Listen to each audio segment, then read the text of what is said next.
La gouvernance démocratique impose la synergie d'efforts, une option prise à bras-le-corps par les conseils supérieurs de l'audiovisuel de la communication et l'Organisation internationale de la francophonie.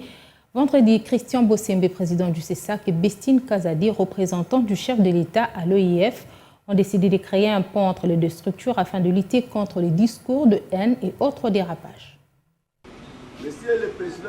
Tête-à-tête ce vendredi entre le président du Conseil supérieur de l'audiovisuel de la communication et le représentant du chef de l'État à l'Organisation internationale de la francophonie.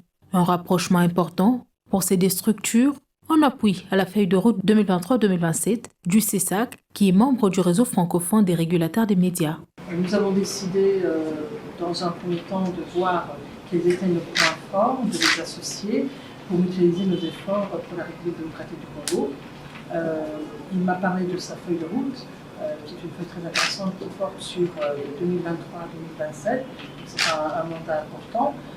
J'ai promis de voir sa feuille de route en détail, de façon à voir comment est-ce que l'OIF et le bureau de la Sherpa peuvent lui apporter un appui, et eux également un appui puisqu'ils sont dans la régulation des médias, ce qui est très important pour les discours que nous allons prononcer au nom de la RDC. Le président m'a encouragé et nous allons d'ailleurs travailler ensemble.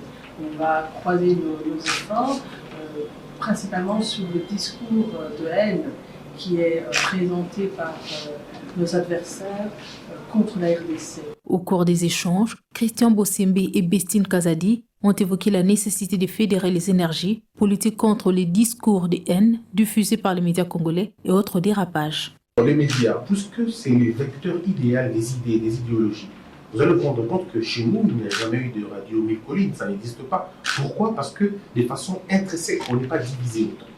Alors, c'est vrai qu'il y a dans la région des pays qui ont bâti leur économie, leur fortune dans le discours de la victimisation, dans le discours du mensonge, un peu comme Sartre disait, l'enfer c'est l'autre. Nous, on n'est pas dans ce jeu-là. Le média congolais ne porte aucun message de haine, pour l'instant, surtout pas contre notre pays, mais par contre, nous veillons sur ça. Et le président de la République a promis un lourd châtiment à l'endroit de tous ceux qui vont aller dans ce sens-là. Tous ceux qui vont aller dans le sens de critiquer les autres dans leur peau, dans leur tribu, dans leur ethnie, dans leur origine, et ça ne marchera pas. Donc nous, le CESAC, ce que nous allons faire exactement, c'est de faire suivre ce message. Conformément aux promesses faites par le chef de l'État de réserver un lourd châtiment à ceux qui vont véhiculer les messages de haine, le CESAC se chargera de veiller sur les contenus et le canal par lesquels ces genres de discours sont propagés. C'est dans ce but que ce régulateur attend de l'OIF un accompagnement suffisant pour remplir sa mission.